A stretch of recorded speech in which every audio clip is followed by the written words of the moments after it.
नमः ओं विष्णुपादाय कृष्णपृष्ठाय भूतले श्रीमते भक्तिवेदांत स्वामिन्निति नामिने।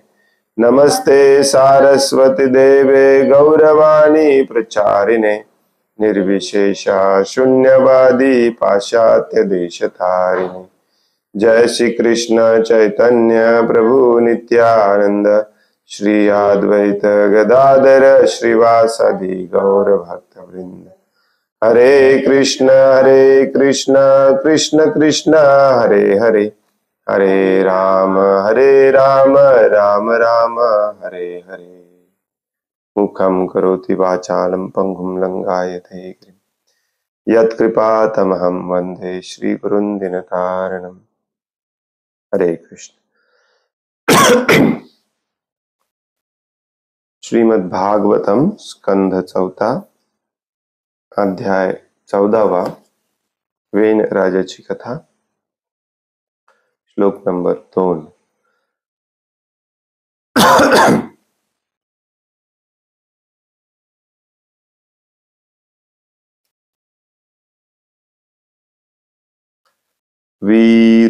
वीरमातरमाहूय सुनीतां ब्रह्मवादिनः प्रकृत्य सम्मतं वेनम् अभ्यषिञ्चन पतिं भुवः।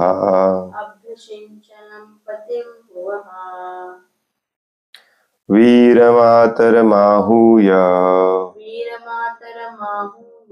सुनीतां ब्रह्मवादिनः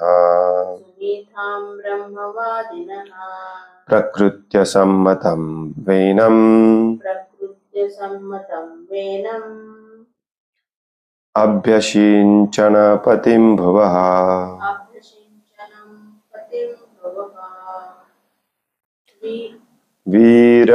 वीरमातरमाहूय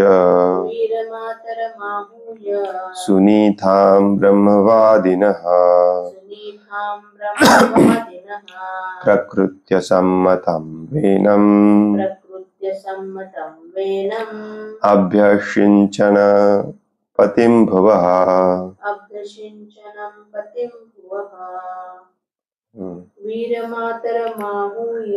वीरमातरमाहूय सुनीतां ब्रह्मवादिनः प्रकृत्य सम्मतं वेनम्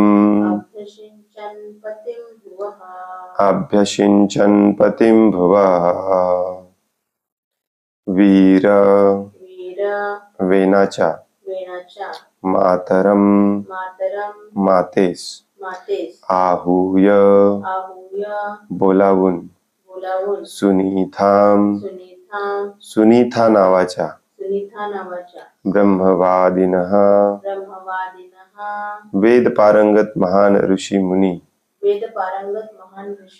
प्रकृती मंत्र्यांनी असम्मतम संमती दिलेली नव्हती, वेनम वेन अभ्यषिञ्चन सिंहासनावर बसवले, पतिम स्वामी, भुवः जगताचा। वेनचं वीरचं ट्रान्सलेशन काय दिलेलं आहे? भाषांतर आहे, श्रेष्ठ ऋषींनी नंतर राजमाता सुनीतेस बोलाविले आणि तिच्या अनुमतीने पृथ्वीपती म्हणून वेनास सिंहासनावर बसवले। तथापि सर्व मंत्री या निर्णयाशी सहमत नव्हते।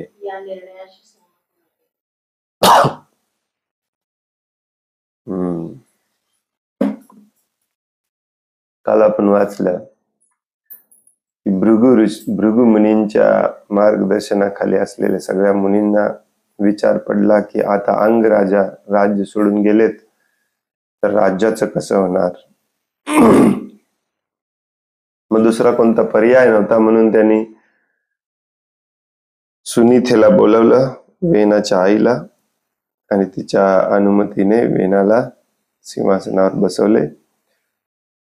सर्व मंत्रिमंडळाला ते मान्य नव्हतं, तरी पण केलं त्यांनी तसं, कारण दुसरा राजाच नव्हता. श्रुत्वा नृपा सनगतं वेनमत्युग्रशासनं निलील्योर्दस्यवः सद्यः सर्वत्रस्ता इवाखवा.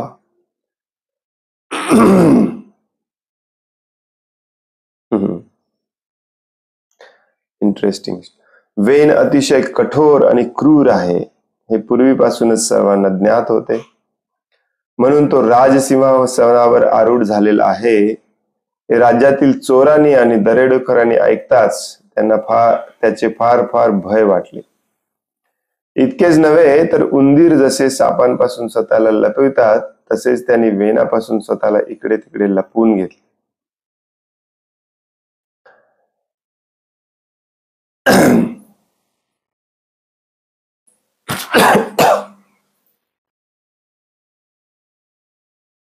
नंतर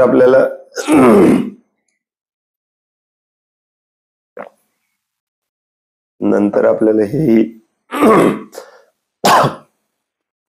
विवरण आढळेल की वेनाच्याच राज्यामध्ये चोर लुटेरे वाढले. वेन स्वतःच एक मोठा चोर होता. सुरुवातीला त्यांना भीती वाटली, कारण तो क्रूर होता, माफी करणारा नव्हता. जसं मागच्या अध्यायामध्ये आपण वाचलं, मुद्दामून प्राण्यांना मारायचा, हो की नाही? छोटासा तात्पर्य देतात श्रील प्रभुपाद. शासन अत्यंत दुबळे आणि शक्तिहीन असते तेव्हा दुष्टांची आणि चोरांची भरभराट होते.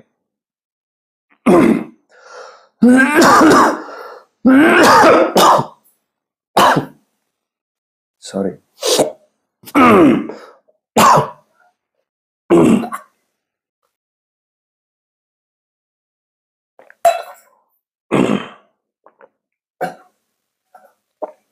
आजकाल समाजामध्ये चोर, लुटेरे, कपटी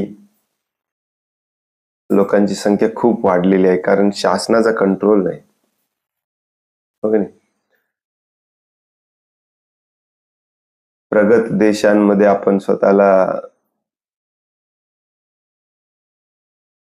म्हणवतो, परंतु प्रगत देशाची लक्षणं मात्र नाही आहेत. ज्या लक्षणांनी प्रगती मोजली जाते ते बोगस लक्षण आहे, त्याला जीडीपी म्हणतात. जीडीपीचा अर्थ असतो लोक खर्च किती करतात पैसे. जसजसं कलियुग वाढत जाणार तसतसं लोक पैसे खर्च करणार, त्यात काय विशेष नवीन आहे. सरकार म्हणते की लोकांकडे पैसा तरी असला पाहिजे खर्च करायला, पैसा नसायला काय झालं, तुम्ही वाटता, बराबर वाटतात. आजकाल पैसा कमवणे बिलकुल अवघड झालेलं नाहीये, परंतु चारित्र्य कोणाचंच व्यवस्थित राहिलेलं नाहीये. पूर्वीच्या काळामध्ये प्रगती चारित्र्याने मोजली जायची. मग अशा वेळेला सरकारला दोष दिला तर बरेचसे सरकारचे चमचे लगेच म्हणतात की जनतेने पण सुधारलं पाहिजे. जनता सुधारली नाही तर सरकार कशी सुधारेल? तर जनता जेव्हा चोर लुटेरे असतात, दुष्ट असतात, तेव्हा त्याला जबाबदार शासन असतं.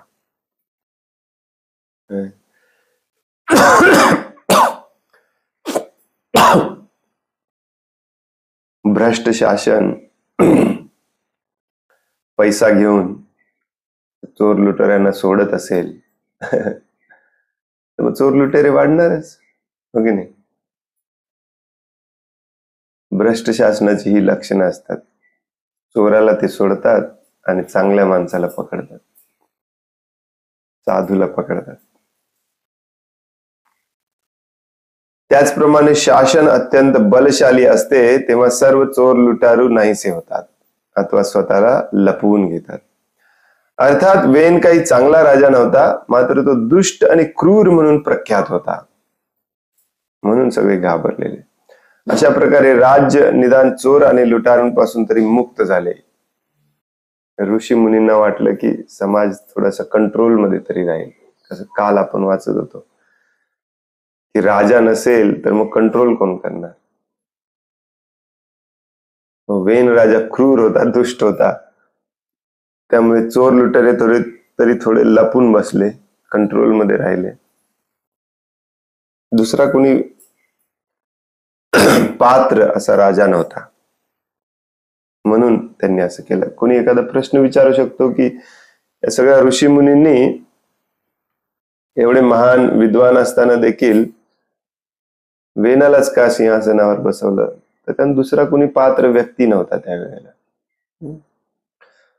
स आरूढ नृपस्थान उन्नद्वोष्ट विभूतिभी अवमेने महाभागान स्तब्ध संभावितः स्वतः. राजा वेन सिंहासनारूढ होताच तो 8 प्रकारच्या ऐश्वर्यांनी युक्त अशा सर्व शक्तिशाली सम्राट झाला. परिणामी तो अत्यंत गर्वाने फुलून गेला. आपल्या भ्रामक प्रतिष्ठेच्या बळावर तो स्वतःस इतर सर्वांपेक्षा श्रेष्ठ समजू लागला. अशा प्रकारे त्याने महान व्यक्तींचा अपमान करण्यास प्रारंभ केला.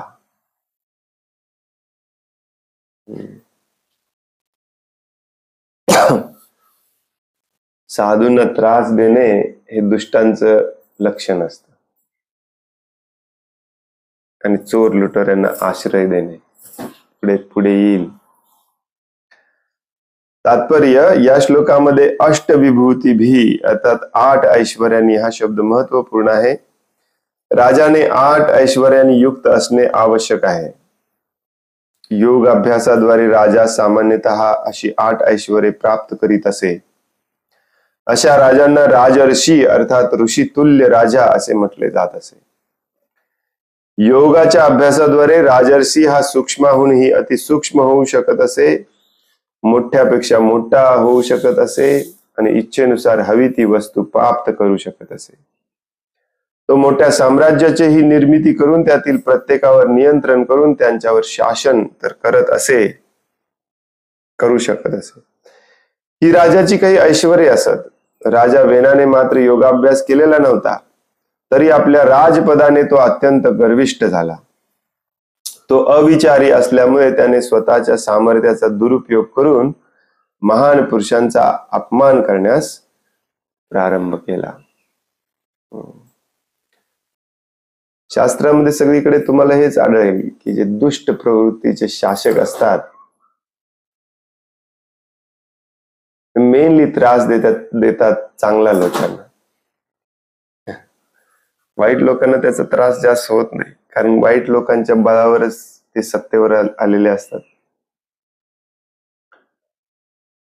विशेष करून लोकशाहीमध्ये वाईट लोकांचा नेताच राजा होतो. जे पुंजीवादी असतात, जितका देश हा सध्या स्थितीमध्ये आपली प्रगती पैशामध्ये मोजली जाते, जीडीपी मध्ये मोजली जाते. त्यामुळे सरकारला देखील अशा पुंजीवादी लोकांना धरूनच राहावं लागतं, पण पैसा त्यांच्याकडे आहे आणि सरकार पण भ्रष्ट असल्यामुळे त्यांना पण पैसा हवा असतो. तर एकंदरीत आजचा सगळा व्यवहार पैशामध्येच मोजला जातो. त्यामुळे कुठलाही देश असो, काही लोकांना असं वाटतं की अमेरिका खूप शुद्ध आहे, तिथली लोकशाही खूप शुद्ध आहे, लोकतांत्रिक आहे. असं काही नाही. जसं भारतामध्ये काही ठराविक इंडस्ट्रियलिस्ट मोठे मोठे पैसेवाले सरकार चालवतात, तसंच अमेरिकेमध्ये देखील काही ठराविक मोठ्या कंपन्या आहेत, तेच सरकार चालवतात. आणि जिथे जिथे लोकशाही आहे तिथे हाच प्रकार आहे. दुर्दैवाने काही एका दुसरे अपवाद असतील याला, छोटे छोटे देश आफ्रिकेमधले जिथे अजूनही थोडीफार शुद्धता आहे. बाकी सगळी लोकशाही पूर्णपणे बिघडलेली आहे. आणि लोकशाहीमध्ये चोर लुटाऱ्यांनी निवडलेला राजा झालेला असतो तो, त्यामुळे तो चोर लुटाऱ्यांचंच काम करतो. आणि चोर लुटारे दुष्ट बदमाश जे असतात त्यांचं मेन काम असतं साधू लोकांना त्रास देणे. वेनाने राजसिंहासन धारण केल्या केल्या आपलं काम सुरू केलं, साधू लोकांना त्रास देणे, धर्मामध्ये अडथळा आणणे, धार्मिक कार्यामध्ये अडथळा आणणे, यज्ञ पूजा वगैरे मध्ये अडथळा आणणे, हे दुष्टांची लक्षण असतात. एवं मदांध उत्सिक्तो निरंकुश इव द्विपः पर्यटन रथमास्थाय कंपयन्निव रोदसी. रोदसी म्हणजे आकाश आणि पृथ्वी कंपयन, थरथर कापय. वेन राजा जेव्हा आपल्या ऐश्वर्यामुळे अतिशय मदांध झाला होता तेव्हा तो रथावर आरूढ होऊन एका अनियंत्रित उन्मत्त हत्तीप्रमाणे संपूर्ण राज्यभर भ्रमण करू लागला. त्याच्या संचार करण्यामुळे पृथ्वी आणि आकाश कंपायमान झाले. कंपायन म्हणजे थरथर कापू लागले. पृथ्वी आणि आकाश म्हणजे याच्यावरून आपल्याला लक्षात येते की तो सम्राट होता, संपूर्ण पृथ्वीचा राजा होता. न यष्टव्यम न दातव्यम न होतव्यम द्विजा क्वचित इतिन्यवार यद धर्मम भेरी घोषेन सर्वशा. द्विजांनी म्हणजे ब्राह्मणांनी यापुढे यज्ञ करू नयेत, दान देऊ नये, तसेच तुपाची आहुती अर्पण करू नये अशी बंदी राजा वेनाने त्यांच्यावर घातली. अशा प्रकारची दवंडीच त्याने नगराच्या घोषात, नगाऱ्यांच्या घोषात संपूर्ण राज्यभर पेटवली. दुसऱ्या शब्दात त्याने सर्व प्रकारची धार्मिक व्रते बंद पाडवली. तात्पर्य, कैक वर्षांपूर्वी वेन राजाने केलेले कुकर्मच संपूर्ण जगभरातील नास्तिक राष्ट्रशासनांनी वर्तमानात पुढे चालू ठेवलेले आहे. प्रभुपाद लिहितात, कित्येक वर्षापूर्वी वेन राजाने हे जे कुकर्म केलं होतं, यज्ञ करायचे नाहीत, मंदिराला जायचे, मंदिर बंद पाडायचे, शाळेमध्ये देव धर्म चारित्र्य काही शिकवलं जात नाही, शीलाला महत्व दिलं जात नाही, तर तेच आजकालचे सगळे शासन आहेत, राष्ट्र शासन म्हणजे सरकार चालू ठेवलेलं आहे. विशेष करून पाश्चात्य देशामध्ये जर तुम्ही जाऊन बघितलं तर धर्माचा बिलकुल लवलेश उरलेला नाही. भारतामध्ये निदान सगळे लोक ढोंग तरी करतात, प्रिटेंड तरी करतात. युरोप अमेरिकेमध्ये तुम्हाला बिलकुल काही सापडणार नाही. थोडीफार ख्रिश्चियानिटी आहे, काय म्हणतात त्याला, ख्रिश्चन धर्म आहे, परंतु तो पण जवळजवळ संपल्यात जमा आहे. प्रभुपाद गेले होते तेव्हाच संपत होता तो, 60 वर्षापूर्वी. प्रभुपादांनी बरेच ख्रिश्चनांचे चर्च विकत घेतले, कारण ते सगळे मोकळे पडले होते, कोणी येतच नव्हतं. सेम कंडिशन आहे सगळीकडे, युरोप, ऑस्ट्रेलिया, न्यूझीलंड. आणि हे जे पूर्वी देश आहेत, चीन, जपान, फिलिपिन्स, मनीला वाले, इंडोनेशिया, फिलिपिन्स, सिंगापूर वगैरे, हाँगकाँग, म्यानमार, इथे तर कुठलाच धर्म नाही. ख्रिश्चन पण नाही, मुस्लिम पण नाही, हिंदू पण नाही. हिंदू धर्म मोस्टली या देशांमध्ये होता पूर्वी, त्याचा प्रचार झाला होता, अजूनही मंदिरं वगैरे आहेत, परंतु सध्या काही राहिलेलं नाही. 1-2 छोटे मोठे देश आहेत जसे इंडोनेशिया, फिलिपिन्स वगैरे जिथे मुस्लिम लोकांनी आक्रमण करून लोकांना मुस्लिम मध्ये कन्वर्ट केलं, तिथे थोडेस मुस्लिम धर्म पाळला जातो, परंतु तो पण नावापुरता आहे, काही राहिलेलं नाही. मजेची गोष्ट म्हणजे या चीन, हाँगकाँग, फिलिपिन्स, इंडोनेशिया या सगळ्या देशामध्ये विवाह संस्था टिकून राहिली नाही. लोक लग्नच करत नाहीत. मला 1-2 व्यक्ती तिथले भेटलेले, चर्चा चालू होती, तर ते म्हणतात की आमच्याकडे प्रकारच नाही आहे लग्न करणे वगैरे. एकत्र राहतात, आयुष्यभर एकत्र राहतात, पण लग्न वगैरे. काही काही आदिवासी समाज अजूनही आहे त्यांच्या डोंगर दऱ्यांमध्ये, ते लोक पाळतात, परंतु जनरली शहरामध्ये काही नाही शिल्लक राहिलेलं. फक्त टेक्नॉलॉजी, इंडस्ट्री, पैसा, इंद्रिय तृप्ती, एवढंच शिल्लक आहे. नास्तिकता. जगातील स्थिती इतकी तणावपूर्ण आहे, प्रभुपाद लिहितात, जगातील स्थिती इतकी तणावपूर्ण आहे की कोणत्याही क्षणी राष्ट्र सरकारे धार्मिक कृत्ये थांबवण्याचा निर्णय घेऊ शकतील. आणि ते होतंय, बघतोय आपण, हो की नाही. हळूहळू जगातील परिस्थिती अतिशय हीन पातळीला पोहोचेल आणि मग पुण्यवान सत्पुरुषांना जीवन जगणे पूर्णतः अशक्य होऊन जाईल. आज आपण पाहतोय, परवा मी इथे देखील ऐकलं, न्यूजपेपर मध्ये, बातम्यांमध्ये तर असतंच, परवा इथे कोकणामध्ये ऍक्च्युली एका शाळेमध्ये त्यांनी बंदी घातली.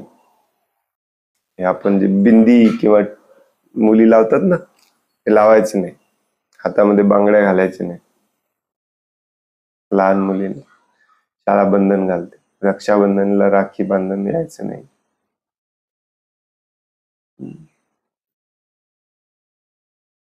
शाळेतून देव पूर्णपणे बाहेर काढून टाकला आपण, आणि मग मोठे झाल्यावर विचार करतो, देवा समाजामध्ये काय चाललंय सगळं. अमेरिकेमध्ये तर खूप वाईट अवस्था आहे. लहान मुलांच्या शाळेमध्ये जाऊन बंदुकीने लहान मुलांना मारण्याचे प्रकार इतके वाढलेत.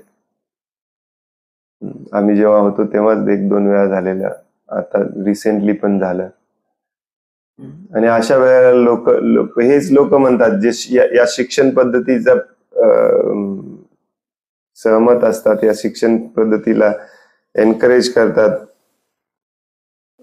प्रोत्साहन देतात, असे लोकच मग अशी काहीतरी घटना घडली तर मग देवाकडे हात वर करून म्हणतात, देवा तू कुठे आहेस, कुठे आहेस, शाळेतनं तर तुम्ही बाहेर काढून टाकलं. ज्या शाळेतून देवाला बाहेर काढून टाकलं, भगवंतांना बाहेर काढून टाकलं, ती मुले असेच दुष्टच होणार, नास्तिकच होणार.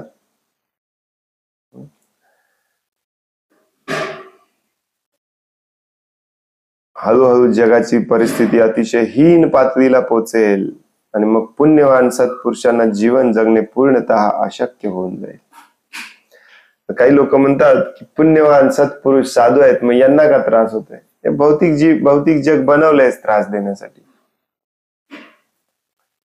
त्रास इथे थांबणार नाहीये. तुम्ही भक्त झाला, जप करताय, पण त्रास थोडीच थांबणार आहे.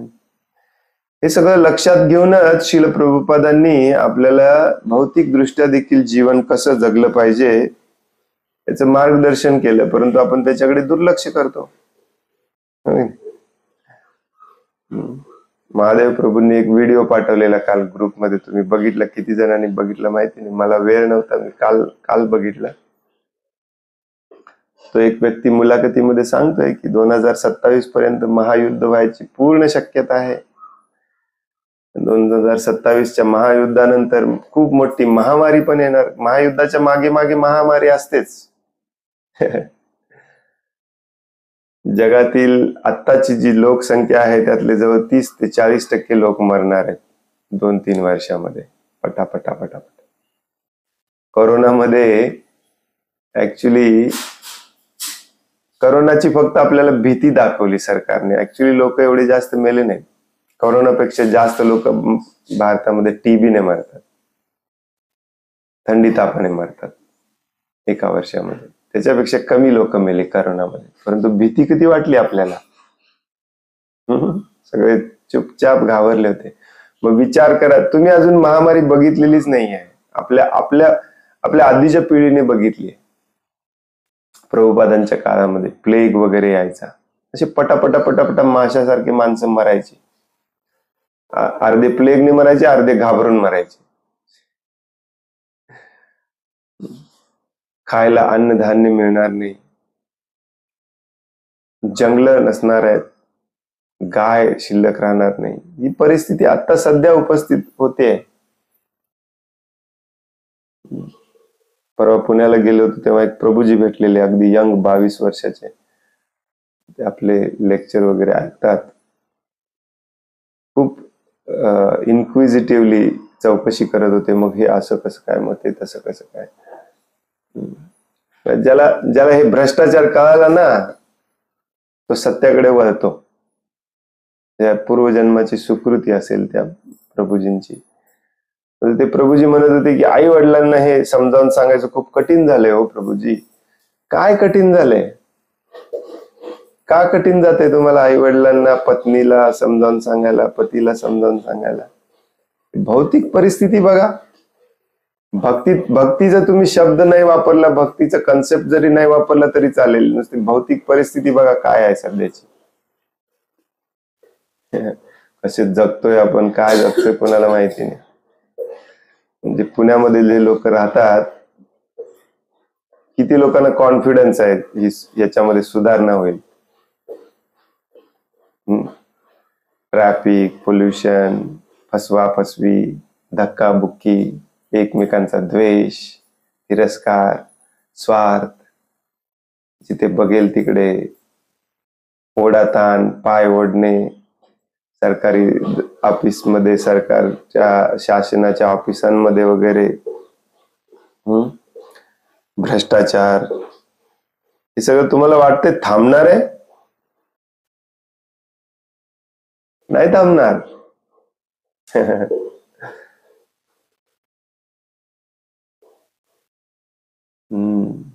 नाही थांबणार. प्रभुपाद सांगतात, अशा दूर जंगलामध्ये जागा घ्या जिथे सरकारची लोक तुमच्याजवळ पोहोचू शकणार नाही, पण सरकारच मारणार आहे आणखीन काही वर्षांनी सगळ्यांना. तुमच्याकडे आहे ते सगळं लुटून घेणार आहे. हे बोगस सरकार. ते लोक काय याला चांगलं म्हणतात मला कळत नाही ऍक्च्युली. पहिल्यांदा कर लावायचा, मग कर कमी करायचा. खाण्यापिण्यावरती कर लावणारे पहिले सरकार असेल हे मॉडर्न युगातलं. धनानंदने पण लावलेलं चाणक्य पंडिताच्या युगामध्ये. चाणक्य सिरियल जर तुम्ही बघितला तर चाणक्य सिरियलची पहिला एपिसोड आहे ती याच्यानेच सुरुवात होते, हो की नाही. गावातला एक माणूस मेलेला असतो आणि तो रडत बसलेला असतो. त्याला जाऊन विचारतात, चाणक्य पंडित तेव्हा खूप छोटे असतात, त्यांचे गुरु, काय नाव ते चाणक्य पंडितच्या वडिलांचं?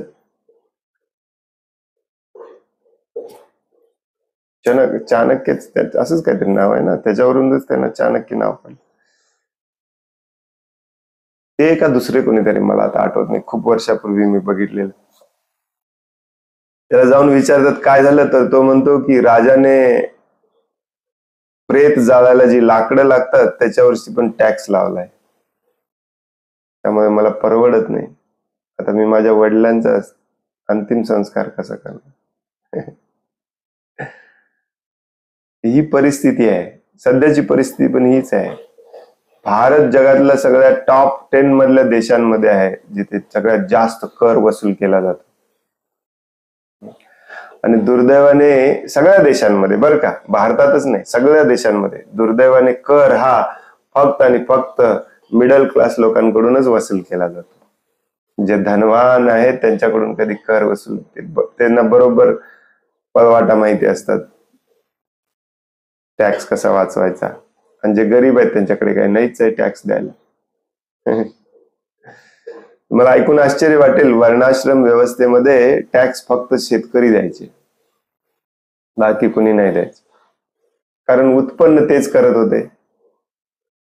आता शेतकऱ्यांना टॅक्स माफी केली जाते आणि नोकरदार वर्गाकडून म्हणजे शूद्राकडून टॅक्स घेतलं जात.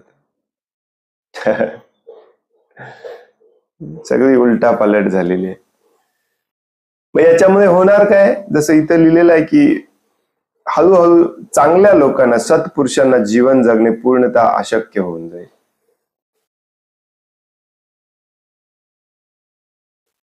आणि प्रभुपाद पुढचं वाक्य खतरनाक लिहितात. प्रभुपाद म्हणतात, म्हणून त्याच्यावर काय करायचं, मग अशी परिस्थिती येणार आहे, काय करायचं, म्हणून सुज्ञ आणि सज्जन लोकांनी अत्यंत गांभीर्याने कृष्ण भावनेचे आचरण करावे, जेणेकरून या जगातील अटळ दुःखे न भोगताच ते स्वतःच्या वास्तविक गृही म्हणजेच भगवंतांच्या धामात परत जाऊ शकतील. हा एकमेव मार्ग आहे.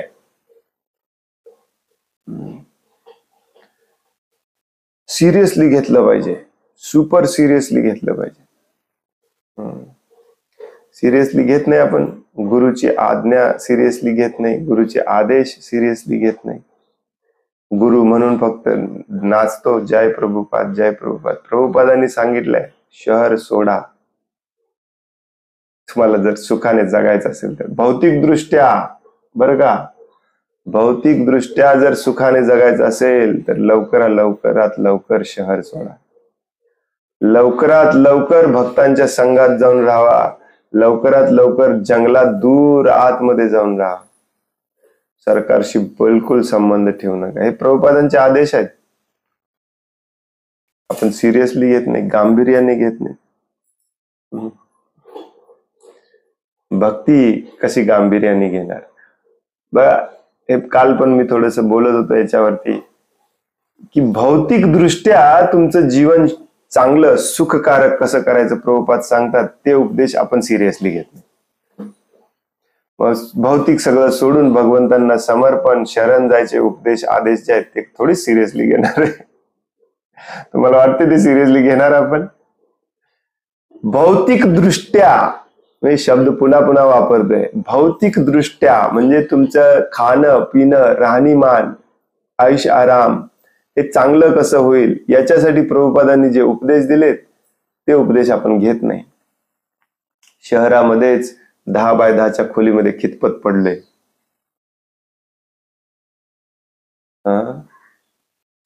तुमच्या भल्यासाठी सांगितलंय.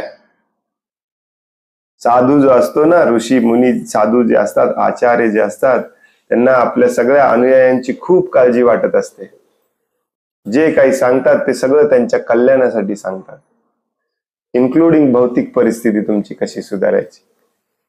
आपल्याला बिलकुल इंटरेस्ट नाही, कारण सगळे चोर लुटेरे लीडर झालेत आता.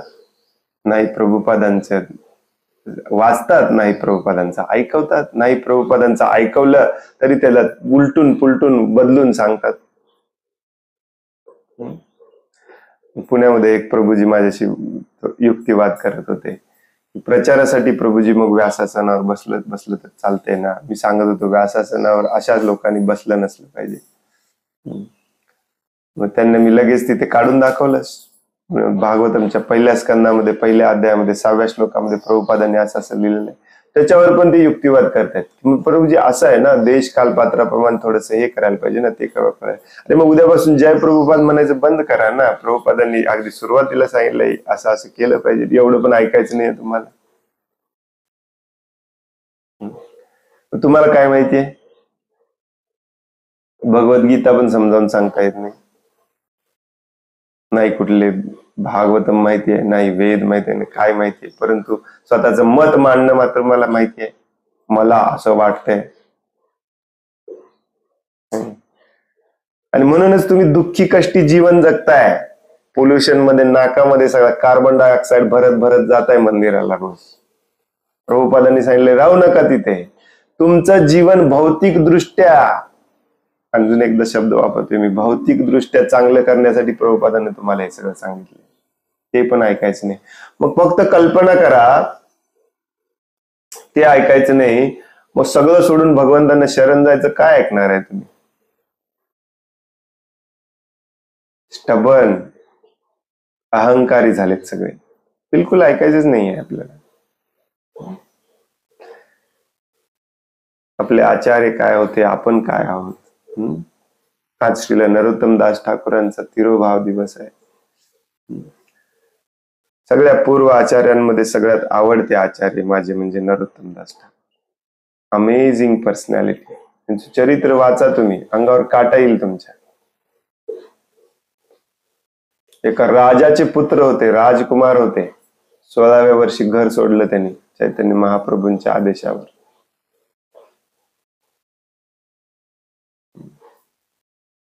आपल्या गुरुची सेवा केली, ज्ञान ग्रहण केलं, शुद्ध भक्त झाले. भक्तीचा प्रचार इतका खतरनाक केला की अख्खा बंगाल, ओरिसा, बांगलादेश नरोत्तम दास ठाकूरांच्यामुळे तिथे भक्ती टिकून राहिली आणि भक्ती वाढली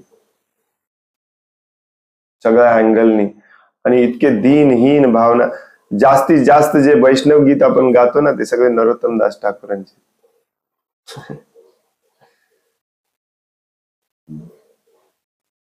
मागच्या वर्षी बऱ्याचदा आपण नरोत्तम दास ठाकूरांबद्दल चर्चा करतो, आज नाही करणार. महत्वाचा मुद्दा मला तुम्हाला एवढाच सांगायचा होता की राजाचा पुत्र असून 16व्या वर्षी त्यांनी घर सोडलं चैतन्य महाप्रभूंसाठी. जे सांगाल ते मी करणार, त्याला म्हणतात शरणागती.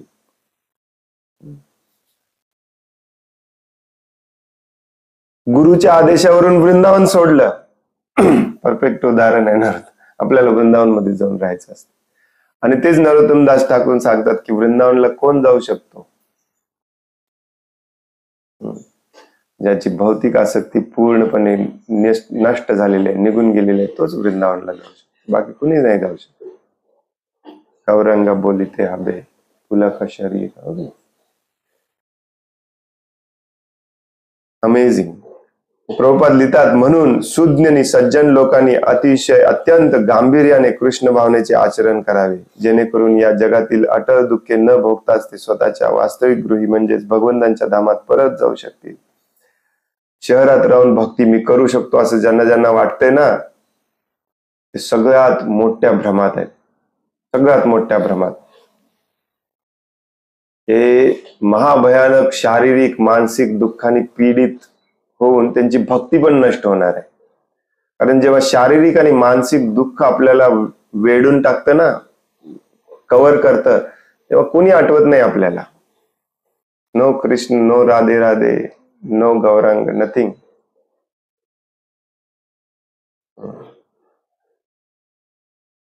प्रभुपाद इथे सांगतात की या जगातील अटळ दुःखे न भोगताच ते स्वतःच्या ग्रही जातील. जगातली शारीरिक मानसिक दुःख जर तुम्हाला टाळायचे असतील ना, प्रभुपादांच्या सगळ्या उपदेशांचं आदेशांचं आचरण करावं लागेल.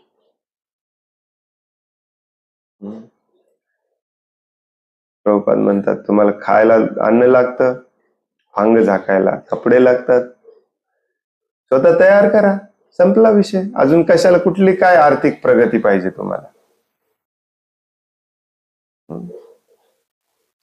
आपले मूर्ख भक्त म्हणतात, आम्ही तेच तर करतोय, रात्रंदिवस नोकरी करून जे पैसे येतात त्याच्यातून खायला प्यायला घेऊन येतो आणि कपडे आणतो, आणि आम्ही दुसरं काय करतो.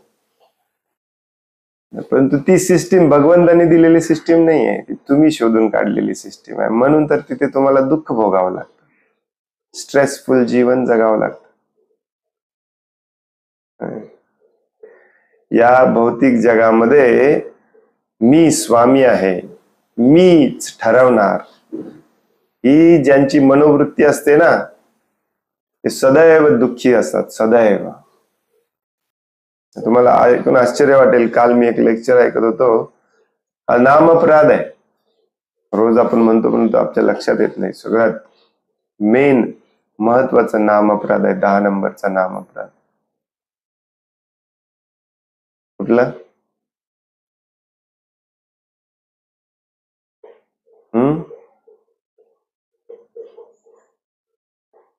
10 नंबरचा नाम अपराध कुठला आहे?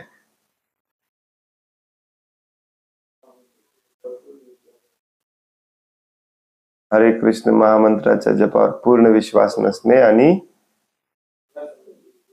या संबंधी इतके उपदेश ऐकूनही भौतिक आसक्ती टिकवून ठेवणे. हे आपल्या प्रभुपादांनी थोडस माइल्ड भाषांतर केलं याचं, परंतु ऍक्च्युली तो श्लोक खूप खतरनाक आहे. अहम ममादि परमो नामनी सोप्यापराध कृत. अहम ममादि, अहम म्हणजे मी म्हणायची सवय असते अशा लोकांना. सगळं मी ठरवणार, मी ठरवणार, मी ठरवणार मी पैसा कसा मिळवणार. काय जप करणार आहे तुम्ही? कसं जप करणार? तुम्ही ठरवणार तुम्ही पैसे कसे कमवणार आणि तुमचं अन्न कुठून येणार आणि कपडे कुठून येणार, तुम्ही ठरवणार. भगवंतांनी दिलेली सिस्टीम तुम्हाला मान्य नाही.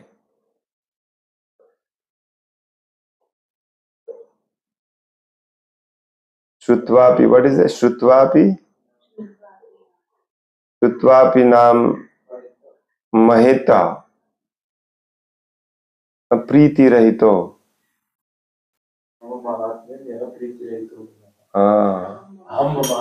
नाम महात्म्य, नाम महात्म्य ऐकून देखील नामाबद्दल प्रीती निर्माण होत नाही. का? कारण अहम अजून चालू आहे. अहम ममादि परमो नामनी सोप्य अपराध कृत. असे देखील नामाच्या प्रती अपराधच करत असतात लोक. शहरात राहून कसली भक्ती करताय तुम्ही? मी ठरवणार. भगवंतांनी दिले सिस्टीम, प्रभुपाद सांगतात त्या सिस्टीम मध्ये राहावा. नाही, मी ठरवणार. नरकात जाणार आहे तुम्ही, नरकातच मरणार. इथे नरक यातना घेऊन आणि परत त्याच्यानंतर शरीर सोडल्यानंतर परत नरकातच जाणार आहे. गुरुच्या आज्ञेचं पालन नाही केलं.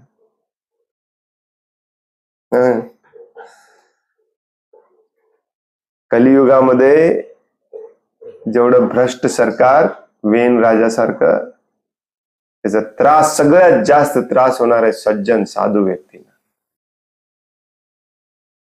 आणि अशा सज्जन साधू व्यक्तींना त्रास होऊ नये म्हणून प्रभुपादांनी आपल्याला उपदेश दिले की अगदी कृष्ण भावना जी आहे सुपर सिरियसली घ्या, सुपर सिरियसली. सगळं बंद करा, बास. नाही प्रभूजी 2 वर्ष काम करतो, 4 वर्ष कंपनी चालवतो, 4 वर्ष जॉब करतो, जणू काय तुला माहितीच आहे सगळं भविष्यात काय होणार आहे.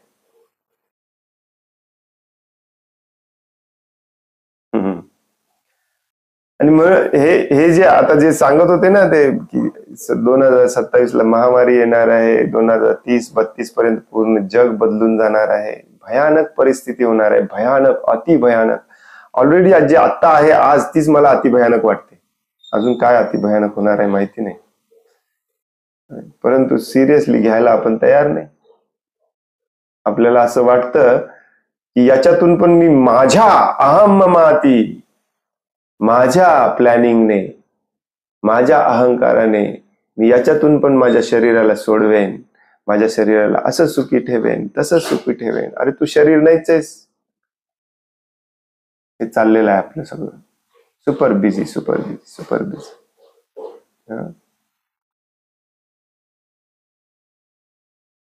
काय भांडाभांडी करतो.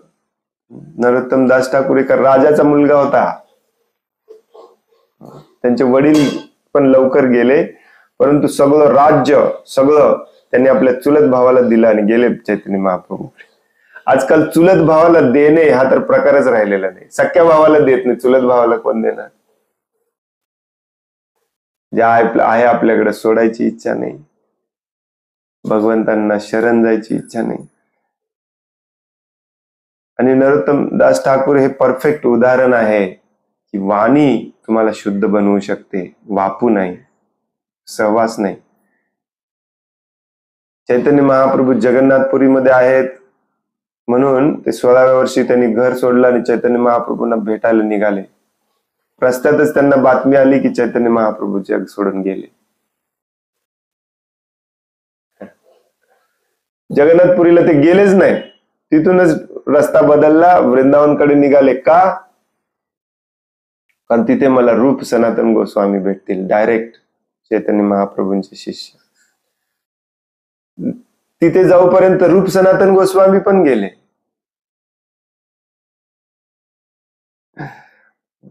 आपण मात्र आशीर्वाद पाहिजे, आशीर्वाद पाहिजे, आशीर्वाद पाहिजे.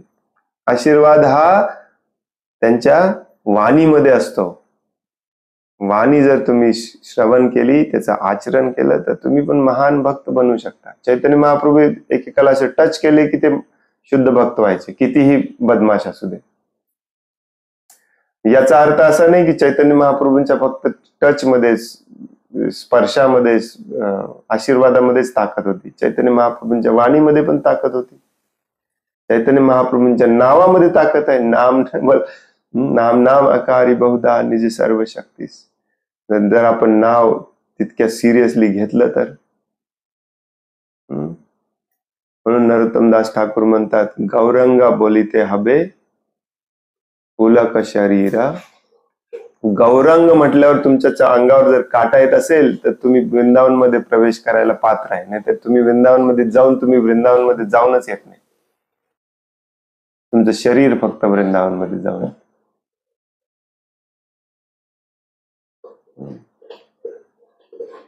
त्याच नरोत्तमदास ठाकूरांच्या परंपरेमध्ये आपण आहोत. नरोत्तमदास ठाकूरांचे शिष्य श्री विश्वनाथ चक्रवर्ती ठाकूर, त्यांचे शिष्य बलदेव विद्याभूषण, गौर किशोरदास बाबाजी महाराज, भक्ती विनोद ठाकूर, जगन्नाथदास बाबाजी महाराज, गौर किशोरदास बाबाजी महाराज, भक्ती सिद्धांत सरस्वती ठाकूर आणि मग भक्ती वेदांत स्वामी प्रभुपाद. हे सगळं आपण लक्षात ठेवलं पाहिजे. नसेल तर आपण या भौतिक जगामध्येच अडकून राहणार. ही वरवरची भक्ती जी तुम्हाला शिकवली जाते, ते तुम्हाला वाटतंय त्याच्यातून तुम्ही, काही लोकांना माहिती आहे की याच्यातून मी शुद्ध भक्त होणार नाही, परंतु त्यांना असं वाटतं की वरवरची भक्ती करून ऍटलिस्ट मनुष्य जन्म मिळेल पुढच्या जन्म.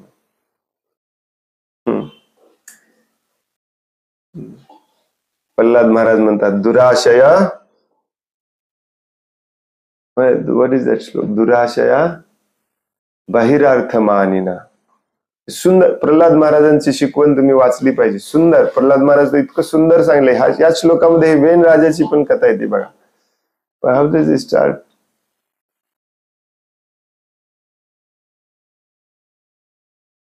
कसं स्टार्ट होते या श्लोकाचा? तिसऱ्या लाईन मध्ये लिहिलंय, अंधांतरो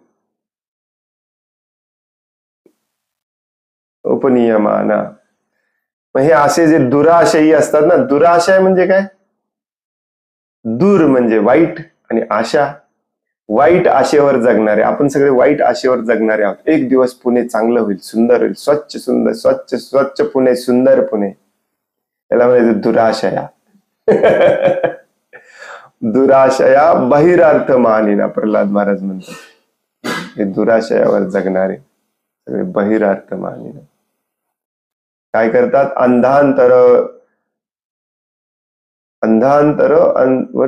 उपनियमान. मग असे लोक आंधळ्या नेत्याला, आंधळ्या राजाला धरतात आणि त्याच्या मागे जातात. स्वतः आंधळे आहेत आणि आंधळ्या राजाला धरतात आणि त्याच्या मागे जातात. याचे सध्या स्थितीला चालू आहे. दुष्ट बदमाश राजकर्त्यांच्या मागे आशा लावून जाणे की एक दिवस आमचं जीवन हे चांगलं करतील. दुराशया का? कारण तुम्हाला वाटतं की भारत देशामध्ये, संपूर्ण जगामध्ये भारत देश एकमेव देश असा आहे जिथे पर 1 GB सगळ्यात कमी 1 GB डेटा नागरिकांना दिला जातो. आपले पंतप्रधान अभिमानाने सांगतात. त्यात कसला आलाय अभिमान? लोकांना पण ते आवडतं. मग नवीन राजा येतो, तो म्हणतो मी 2 GB देतो. हे तुमचं जीवन झालं. ह्याला म्हणायचं दुराशया बहिरार्थ मानिना. बाह्य गोष्टीमध्ये तुम्हाला जास्त इंटरेस्ट आहे.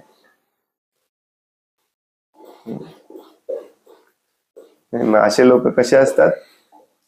मतेर्ण कृष्ण परतस्य भावा.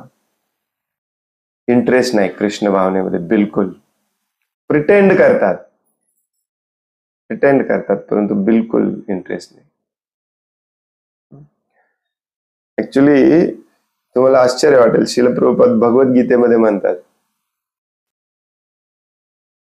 की जो भक्ती करायचा ढोंग करतो परंतु ऍक्च्युली भगवंतांना ज्याला शरण जायचं नाही आहे, तो 1 नंबरचा मूर्ख आहे, बदमाश आहे, काही उपयोग नाही त्याचा.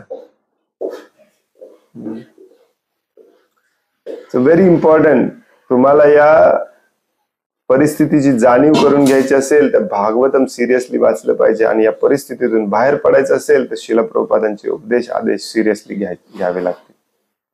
भौतिक दृष्ट्या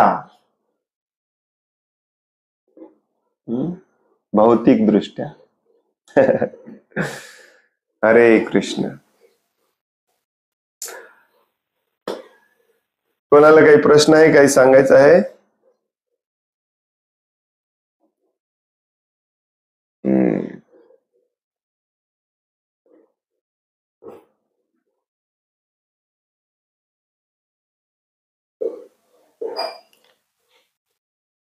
प्रल्हाद महाराज सांगतात, असे लोक मग काय करतात, पुन्हा पुन्हा चरवित चरविना ना, तेच तेच तेच सगळ्यात बसायचं.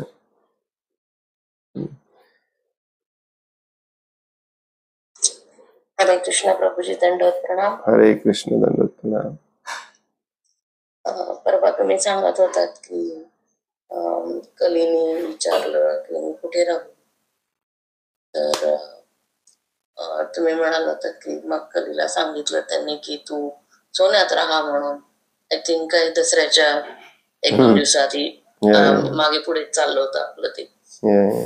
तर मग जर का असं असेल तर मग आपण मग त्याला लक्ष्मी का म्हणतो, मग सोन्याला लक्ष्मी का म्हणतो?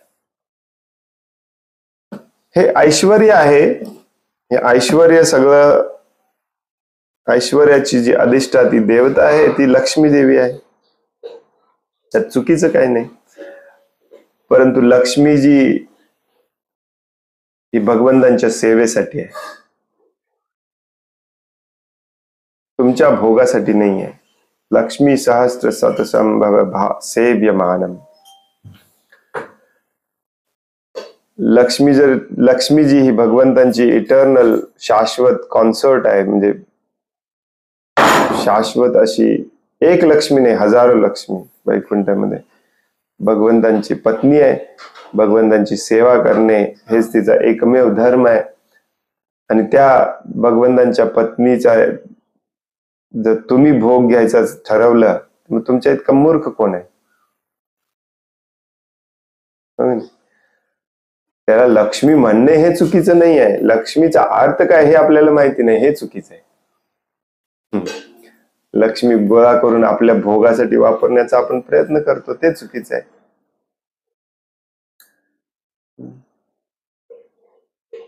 तुमच्याकडे जर काही सोनं असेलच, वडिलोपार्जित काही मिळालेलं असेलच, तर ते भगवंतांच्या सेवेत वापरा, कारण ती लक्ष्मी भगवंतांची आहे, तुमची नाही. तुमची कधी होऊ पण शकत नाही, परंतु ही दुराशया आहे ना, ही आशा, दुराशा आहे आपली की आपली एक दिवस होईल. कशी होणार? म्हणूनच आपल्यात आणि रावणामध्ये काही फरक नाही. रावण हा मोठा राक्षस होता, भगवंतांची लक्ष्मीजीचा भोग घ्यायचा प्रयत्न करत होता. आपण छोटे राक्षस आहोत, भगवंतांच्या लक्ष्मीच्या छोट्या स्वरूपातला भोग घ्यायचा आपण प्रयत्न करते, बस, दुसरं फरक काहीच नाहीये. त्यामुळे त्याला लक्ष्मी म्हणणं चुकीचं नाही आहे, त्याचा उपयोग आपण प्रॉपरली करत नाही, हे चुकीचं आहे.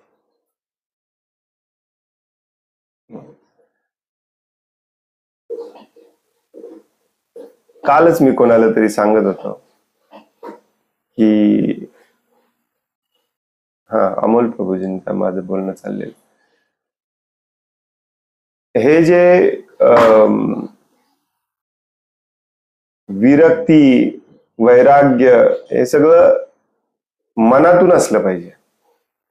तुमचा बिलकुल काहीच त्याच्याशी संबंध नाही, परंतु भगवान श्रीकृष्णांचा सगळ्याशी संबंध आहे, आणि त्यांनीच सगळं बनवलेलं आहे. त्यामुळे खरं वैराग्य हे असतं की जे सगळं आहे, धन, मन, काया, वचन, वाचा, सगळं भगवंतांच्या सेवेमध्ये वापरणे.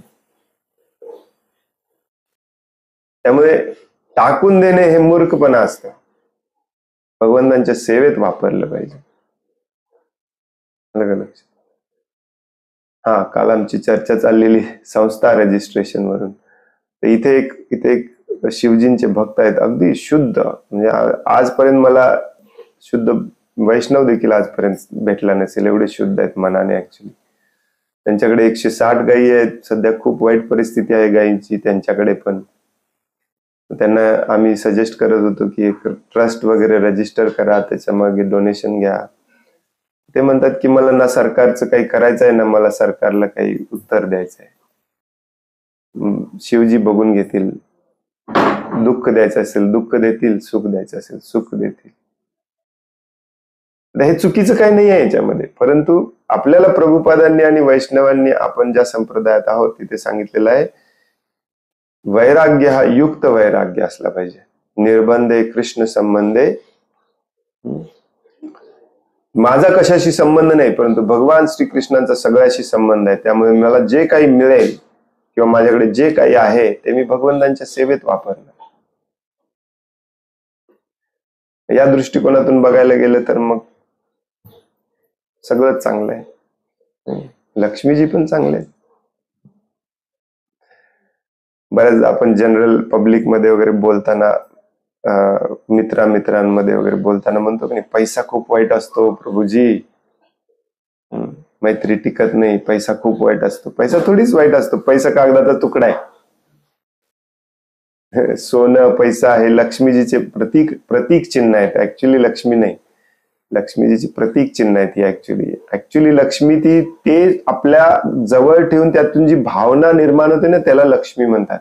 नाही तर सोनं आणि दगड सेम आहे, खनिज आहे, एक प्रकारचे एलिमेंट आहे. एक चमकतं एक चमकत नाही, एवढाच फरक आहे. परंतु पैसा जो कागदाचा तुकडा आहे, ज्याच्यावरती तुम्हाला 2000 लिहून तुम्हाला गव्हर्नमेंटने दिलंय, ती तुमच्या ताब्यात असताना जी तुमची भावना निर्माण होते ना, त्याला लक्ष्मीजी म्हणतात. ती लक्ष्मीजींची ताकद असते. आणि मग त्याचा दुरुपयोग करणे हे ज्याला जमतं तो वाईट असतो. ती लक्ष्मीजी वाईट नसते, सोनं वाईट नसतं, पैसा वाईट नसतो. पैसा कसा वाईट होईल? तो सेम टू सेम पैसा ते वाईट वागणाऱ्याच्या हातात पण आहे आणि चांगल्या वागणाऱ्याच्या पण हातात आहे. मग पैसा थोडीच वाईट आहे, माणूस वाईट असतो, यूज करणारा वाईट असतो. त्यामुळे लक्ष्मीजी म्हणायला काय प्रॉब्लेम आहे? लक्ष्मी जे आहेत तर आहेत, लक्ष्मीजीच आहेत. सदैव लक्षात ठेवलं पाहिजे की लक्ष्मीजी आपल्या सेवेसाठी नाहीत, नारायणांच्या सेवेसाठी.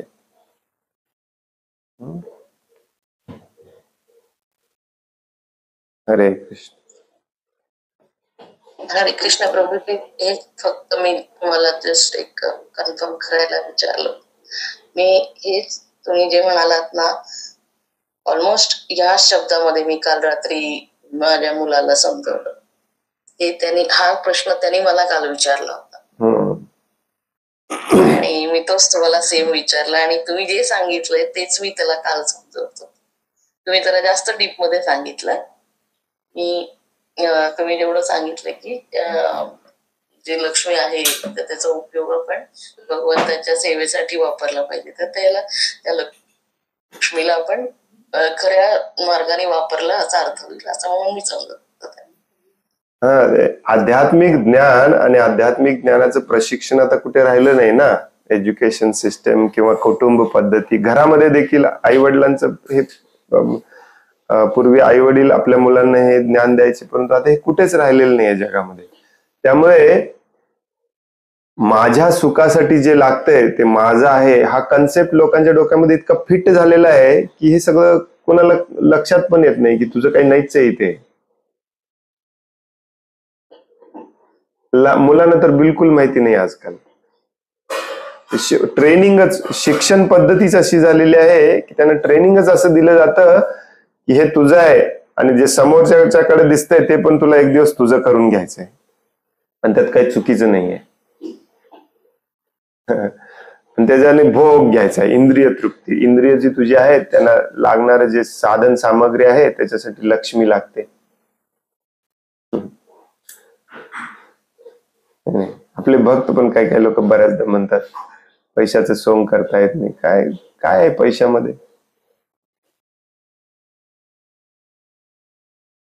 पैशाला जास्त चिटकून राहणारा माणूस कधी भक्त होऊ शकत नाही. लक्ष्मी लक्ष्मी भगवंतांची आहे हे सदैव लक्षात राहिलं पाहिजे तुम्हाला. तुमच्याकडे 10 रुपये असतील आणि ते भगवंतांच्या सेवेत वापरायची संधी आली आणि त्याच वेळी तुम्ही 4 दिवस भुकेलेले असाल तर तुम्ही काय निवडणार? भगवंतांच्या सेवेत वापरणार की स्वतःसाठी वापरणार? याला शरणागती म्हणतात. शरण जाणे, गुरु, हे सगळे रिमोट कन्सेप्ट झालेत मुलांना आजकाल. आणि प्रॉब्लेम काय आहे, लहानपणापासून हे सगळं शिकवलं तर ठीक, नसेल तर आता शिकवणं खूप कठीण आहे 18-20 नंतर. कारण त्याचं ट्रेनिंग, त्याचं माइंड ऑलरेडी त्या मुलाचं त्या मुलीचं ऑलरेडी झालेलं आहे, या शिक्षण पद्धतीने बनवलेलं आहे. आता जर भगवंतांच्या कृपेने त्यांना हे सगळं लक्षात आलं तर ते कधी येणार? जेव्हा ते स्वतः दुःखातून जातील तेव्हा. दुःख एकमेव असतं जे भगवंतांकडे लोकांना वळवतं. जेव्हा ते स्वतः फ्रस्ट्रेट होतील, वैतागतील, या दुःखाला मी सोल्युशन काढू शकत नाही असं त्यांना स्वतःला जेव्हा वाटायला लागेल, 40शीत 50शीत 60शीत हू नोज कधी, तेव्हाच ते भगवंतांकडे वळणार.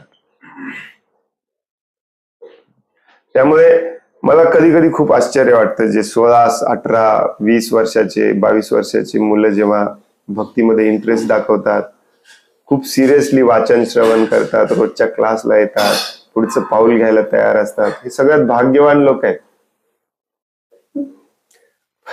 पुढचे 20-40 वर्षाचं दुःख यांनी बंद केलं, नाही तर दुःख सगळं घेऊन स्वतः ठेच लागून त्यात अंगठ्यातून रक्त आलेलं बघून मग दुसऱ्यांना सांगण्यात काय अर्थ आहे की बाबांनो तिथे दगड आहे, ते तिकडे जाऊ नका. तुला पण काही लोक सांगत होते ना की ठेच लागणार आहे तिकडे जाऊ नको, पण तेव्हा तू नाही ऐकला किंवा तू नाही ऐकली. तेव्हा तू तुझ्या अंगामध्ये रक्त उसळत होतं तेव्हा तू म्हणाला नाही मी जाऊन बघणारच, मी लागू दे ठेच, माझं रक्त बघूनच मी शुद्धीवर येणार. तर हे सध्या चालू आहे, हे महाभयानक परिस्थितीमध्ये चालू आहे. यंग जनरेशन जी आहे, ज्याला स्टाईल मध्ये आजकाल जेन झी म्हणतात सगळे लोक, बर्बाद झालेली आहे. बिलकुल बिलकुल बिलकुल म्हणजे कॉमन सेन्स राहिला नाही. धर्म तर खूप लांबची गोष्ट आहे.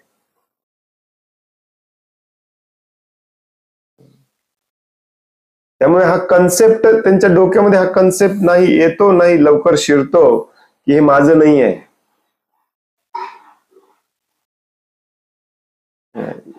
श्री ईशोपनिषदचा जो पहिला श्लोक आहे ना, तो लहानपणापासून प्रत्येक मुलाला शिकवला पाहिजे. ईशावास्यम इदम सर्वम, सगळं भगवंतांचं आहे. ईशावास्यम इदम सर्वम यात किंचित जगत्याम जगत, हे शिकवत नाही आपण. मग मोठं झाल्यानंतर शिकवणे खूप कठीण काम असतं. आता ना अशा मुलांना काय करायचं माहिती माताजी, त्यांना वृद्धाश्रमात, कॅन्सरच्या हॉस्पिटलमध्ये रेग्युलरली घेऊन जायचं आणि त्यांना दुःख दाखवायचं. भगवद्गीतेचा उपदेश आहे हा. जन्म मृत्यू जरा व्याधी दुःख दोषानुदर्शनम. हे दुःख जे पाहतो हेच खरे दोष आहेत, हेच खरे प्रॉब्लेम आहेत, याचं दर्शन ज्याला होतंय तो या मार्गावर लवकर येतो. दुःख दोषानुदर्शनम 13व्या अध्यायात आहे बघा. जन्म मृत्यू जरा व्याधी दुःख दोषानु.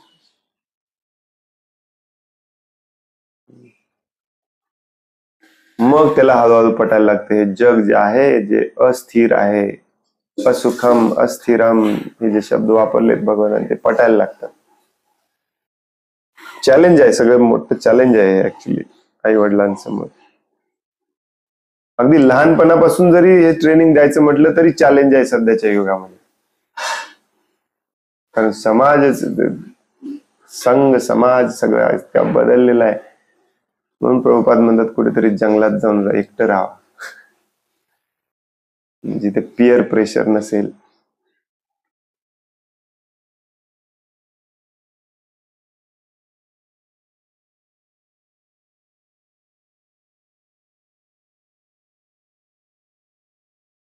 रूट, ह्या सगळ्याचं रूट आहे इंद्रिय तृप्ती, आणि इंद्रिय तृप्तीचं रूट आहे स्वतःला शरीर समजणे. भगवद्गीता प्रॉपरली अशी समजावून घ्यायची. पैसा, लक्ष्मी, सोनं हे साधन आहे त्याचं. ते साधन चुकीचं नाही असं त्यांना शिकवलं जातं शाळेमध्ये, कॉलेजमध्ये सगळी.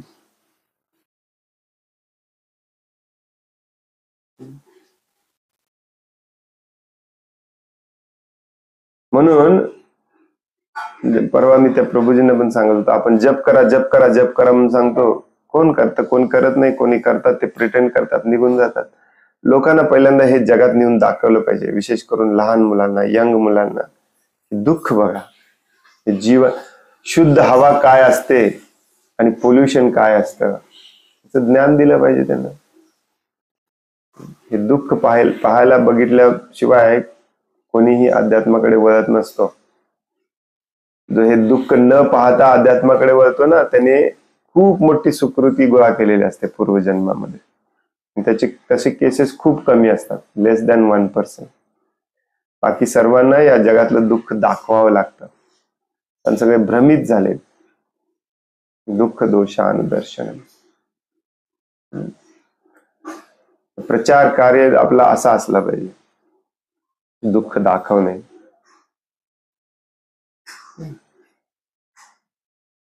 कृष्ण कथा, मग प्रभूजी कृष्ण कथा नंतर. हरे कृष्ण. आणखीन कोणाला काही प्रश्न आहे, काही सांगायचं आहे?